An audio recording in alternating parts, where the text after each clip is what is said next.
नमस्कार दोस्तों, बहुत से लोगों ने मेथड सुनी होगी। थ्रेड मेथड बहुत फेमस है बैंकिंग एग्जाम्स में, चाहे सर्कुलर का क्वेश्चन हो, स्क्वायर का क्वेश्चन हो, रेक्टेंगल का हो, सब कुछ थ्रेड से बन जाता है दोस्तों।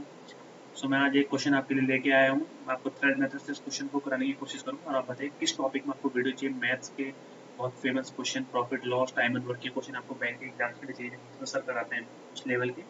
तो मैं भी आपको पढ़ा सकता हूँ, 1-2 क्वेश्चन करा सकता हूँ कि आप भी करिए। एक अच्छी प्रैक्टिस के लिए लोग फ्री टाइम में इस क्वेश्चन को कर सकते हैं। तो राइट हमेशा क्लॉकवाइज होता है, याद रखिए। क्लॉकवाइज और एंटी क्लॉकवाइज सर्कुलर में क्वेश्चन आता है। तो राइट की डायरेक्शन क्लॉकवाइज होती है, लेफ्ट आपको राइट चलना है। जहां को आप देख रहे हैं उसका राइट चले तो क्लॉकवाइज, उसका लेफ्ट चले तो एंटी क्लॉकवाइज। अब ये डिपेंड करता है कि डायरेक्शन कहाँ देख रहे हो। ऊपर भी देख सकता है, नीचे भी देख सकता है, अंदर भी देख सकता है, बाहर भी देख सकता है। क्वेश्चन बनाते हैं दोस्तों। क्वेश्चन ये आपके सामने, इस क्वेश्चन को पढ़िए। 4% कॉर्नर पे बैठे हैं, 4% मिडिल में बैठे हैं, 3 लोग सेंटर देख रहे हैं, 5 लोग बाहर देख रहे हैं। इसने खुद ही बता दिया। किसी कुछ में कुछ नहीं बोलेगा, बोलेगा कुछ लोग अंदर देख रहे हैं, कुछ बाहर देख रहे हैं। तो आपको बनाते जाना है, तब पता चलेगा। इसमें तो पता है कि 3 अंदर ही देख रहे हैं, उससे ज्यादा नहीं देख सकते। दोस्तों, आप मोस्टली अगर आप सर्कुलर से बनाएंगे तो लोग क्या सुनते हैं कि अंदर तो ये होता है और बाहर ये होता है। करेक्ट, यही होता है आउटसाइड। लेकिन आप थ्रेड्स बनाओगे ना, तो अंदर को आप ये भी ले सकते हो और ये भी ले, जो लेना ले लो। बट जो ले लिया फिर 3 ही होंगे, उससे ज्यादा नहीं हो सकते, ये याद रखिए। दोस्तों, मैं क्वेश्चन बनाने जा रहा हूँ थ्रेड मेथड से। आप भी बनाइए, उसके बाद मेरी मेथड देखिए। अगर आपको और क्वेश्चन चाहिए थ्रेड मेथड में तो मैं और लेके आऊँगा। सबसे पहले इस क्वेश्चन को देखिए दोस्तों। तो 8 लोग हैं दोस्तों, देखिए। 1 2 3 4 5 6 7 8। A B C D E F G, ये तो आपको लिखना पड़ेगा। ए बी सी नाम लिखने की जरूरत नहीं है, इतना टाइम नहीं रहता एग्जाम में। ई एफ जी उसने खुद दिया। अब उसने बोला 3 लोग सेंटर देखते, तो 3 लोग सेंटर मान लीजिए देख लीजिए, इसको सेंटर ले लीजिए, तो 5 लोग बाहर ले लीजिए। ये याद रखिए कंडीशन की, इससे ज्यादा नहीं हो सकता ऊपर देखिए। और थ्रेड में एक फायदा दोस्तों और है कि अगर आप सेंटर को, मैंने अंदर लिया ना, आप बाहर भी ले सकते हैं। तो फिर इसको अंदर ले लीजिए 5 लोगों को। इसको इनसाइड बोल रहे हैं आप, इसको आउटसाइड बोल, कुछ भी बोले थर्ड को कोई फर्क नहीं पड़ता, बस अपने को याद रखना है। दोस्तों, यही मैं आपको बताना चाहता हूँ। फिलहाल तो कोई कन्फ्यूजन ना हो, उसके लिए सिंपल सी बात है। अभी अंदर को ये ले लिया। 3 लोग जो होंगे ऊपर को देख रहे होंगे, 5 लोग नीचे को देख रहे हैं, याद रखिए। हाँ, आप कॉर्नर मिडिल बना दीजिए, कहीं भी बना लीजिए। लीजिए इसको कॉर्नर, इसको मिडिल, फिर corner middle, corner middle, corner middle. क्योंकि सब भाई स्क्वायर है ना, स्क्वायर में क्या होगा, एक यहाँ पर, फिर एक यहाँ पर, एक यहाँ पर, एक यहाँ पर, एक यहाँ पर, एक यहाँ पर। ये मिडिल है, फिर कॉर्नर आ रहा है, ये मिडिल है, फिर कॉर्नर आ रहा है, तो वही। तो इस बात को ध्यान में रखिए दोस्तों। तो इस बात को ध्यान में रखते हुए इस क्वेश्चन को आगे बढ़ा रहे हैं। इस क्वेश्चन को मैं आपको सॉल्व करने जा रहा हूँ। थोड़ी बहुत मुझे पेन राइटिंग वाला कॉन्सेप्ट करना पड़ रहा है, मुझे कॉपी अलग रहता था पहले। Bhavna is sitting at one of the corner in fish. Third method में ही फायदा दोस्तों, किसी भी कॉर्नर में बैठा दीजिए, आपको जहां बैठाना बैठा दीजिए। दीजिए भावना को मैंने इस कॉर्नर में बैठा दिया। इस sitting one of the facing outside, इसको आउटसाइड माना ना, नीचे वाला आउटसाइड है आपका, तो भावना की डायरेक्शन नीचे कर दीजिए। तभी बोलता हूँ कंडीशन याद रहनी चाहिए। Abni is sitting third left of Bhavna. अब इसका थर्ड लेफ्ट क्या होगा दोस्तों, अगर कोई पर्सन नीचे को देख रहा है तो थर्ड लेफ्ट यहाँ को होगा, यहाँ को होगा। अरे यहाँ को होगा ना, अगर यही पर्सन ऊपर को देख रहा था, अब यही नीचे को देख रहा तो यहाँ को, अबनी कहाँ पर आएगा, 1 2 छोड़ के अबनी यहाँ पर आएगा। Sitting third left of Bhavna. Chetan is sitting opposite to Abni. कितने होते हैं अपोजिट 8 की सिटिंग में, 4 - 1 3। अगर 10 लोग दे रखे हैं तो 5 - 1 4। तो अब कितने लोग बैठे हैं चेतन और अवनी के बीच में, 3। कहीं से भी गिन लीजिए, 1 2 3 इधर ही आएगा। इधर से गिन लीजिए, 1 2 3 इधर ही आएगा। तो चेतन यहाँ पर आएगा। आई होप आपको समझ आएगा। 3 लोग, ये थर्ड का फायदा है। Divya is sitting opposite to E, पहले तो लिख लीजिए।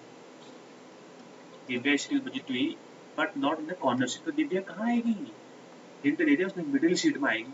देख लीजिए मिडिल सीट कहाँ पर, एक मिडिल सीट तो भर चुकी है, दूसरी भी भर चुकी है। या तो दिव्या इधर आएगी, यहाँ आएगी, तो हमेशा ऐसे कंडीशन लिख लेते हैं। दिव्या यहाँ पर आ सकती है, यहाँ पर आ सकती है, इतना तो आपको पता चल गया। अगर दिव्या यहाँ पर आएगी, खुद दिमाग लगाइए, अगर दिव्या यहाँ पर आएगी, अगर दिव्या यहाँ आती है, मान लीजिए दिव्या यहाँ पर आई, तो 1 2 3 छोड़ के यहाँ पर एफ ई आएगा। लेकिन अगर दिव्या यहाँ पर है तो 1 2 3, तो दोनों कंडीशन बन रही है। अभी आप नहीं बैठा सकते दिव्या को, तो छोड़ दीजिए। Faizal is sitting immediate right of E, यहीं पर ही जोड़िए।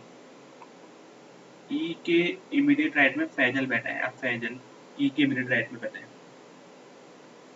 ई के इमीडिएट राइट में फैजल बैठा है। The immediate neighbors of E are facing opposite direction with respect to E. अगर immediate neighbors, एक नेबर तो ये होगा, एक नेबर ये होगा। अगर E ऊपर देख रहा है तो ये लोग नीचे देख रहे हैं।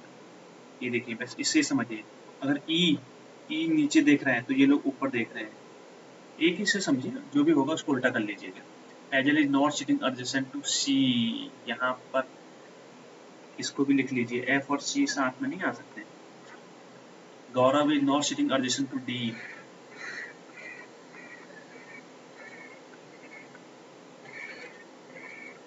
Hitesh and Gaurav in facing opposite direction, Hitesh और गौरव अपोजिट डायरेक्शन देखते हैं। अगर हितेश ऊपर देख रहा है तो गौरव नीचे देख रहा है, अगर हितेश नीचे देख रहा है तो गौरव ऊपर कर लेंगे, बस एक ही डायरेक्शन, एक ही कंडीशन नोट करो, उससे देख लेना। तो दोस्तों डी और ई में रिस्क लेना पड़ेगा। तो मान लीजिए हम डी को यहाँ पर बैठा देंगे, किसी क्लू तो नहीं मिल रहा है, तो डी यहाँ पर बैठा है, तो 3 छोड़ के ई यहाँ पर आया। उसने बोला ई के इमीडिएट राइट में एफ है, एफ इधर तो नहीं आ सकता, इमीडिएट राइट एफ के लिए ही जगह बची, तो ई की डायरेक्शन ऊपर करनी पड़ेगी, उसके इमीडिएट राइट में एफ आ गया, उसके इमीडिएट राइट में एफ आ गया। इसने बोला है ई के इमीडिएट नेबर्स क्या कर रहे हैं, अपोजिट डायरेक्शन देख रहे हैं, अगर ई ऊपर देख रहा है तो ये तो नीचे देख रहा है, तो ये भी नीचे, बढ़िया हो गई, ये कंडीशन भी सेटिस्फाइड हो गई, अभी तक तो सब कुछ है। सी और एफ साथ में नहीं आ सकते, बिल्कुल नहीं है, एफ इधर है सी इधर है, बिल्कुल नहीं आ रहे, ठीक है। लेकिन एक कंडीशन आप भूल गए दोस्तों, ये देखिए, not more than 2 adjacent person are facing, 2 से ज्यादा लोग सेम डायरेक्शन नहीं देख सकते, ठीक है। उसके बाद जी और डी साथ में नहीं आ सकते, तो ये कंडीशन गलत हो गई। कैसे, जी यहाँ पर और यहाँ पर कहीं भी आए तो ये डी के साथ है, यहाँ भी डी के साथ है और यहाँ भी डी के साथ है, तो ये कंडीशन हो गई दोस्तों गलत, और आपको अब डी को रखना पड़ेगा यहाँ पर, ये होगा फाइनल आंसर। यही होता है कंडीशन चेक करने का।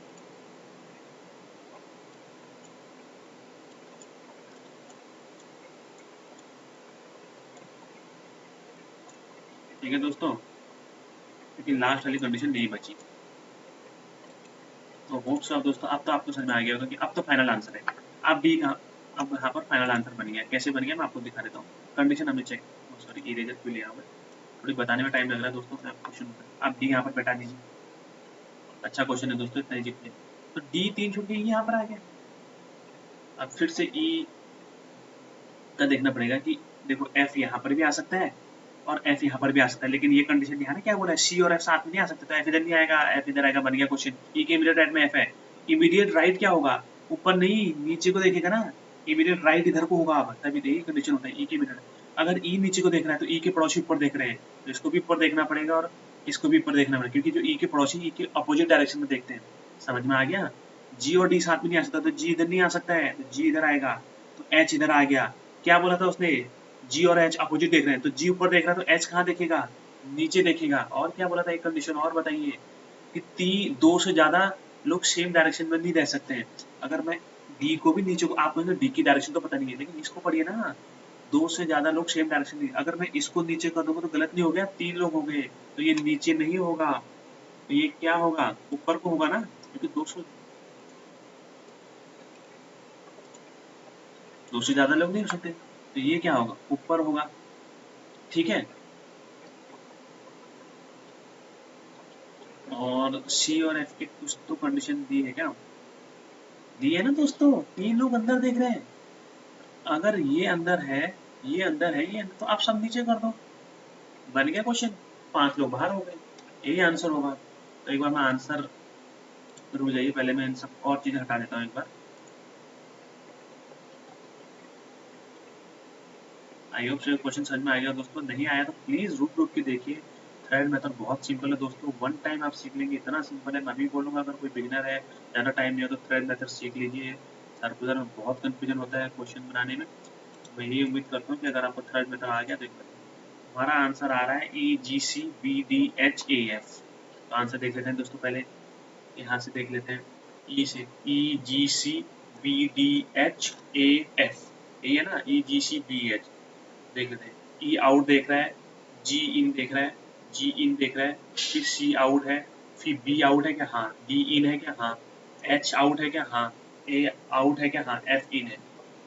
तो दोस्तों ये क्वेश्चन बन गया, अच्छा ट्रिकी क्वेश्चन है दोस्तों, मुझे लगता है आपको समझ में आएगा, मैंने थर्ड मेथड आपको बताने की कोशिश की। सो दोस्तों thank you so much for watching this video. Sure please अगर आप बताइए, अगर आपको और क्वेश्चन चाहिए तो मैं थर्ड में और ले आऊंगा।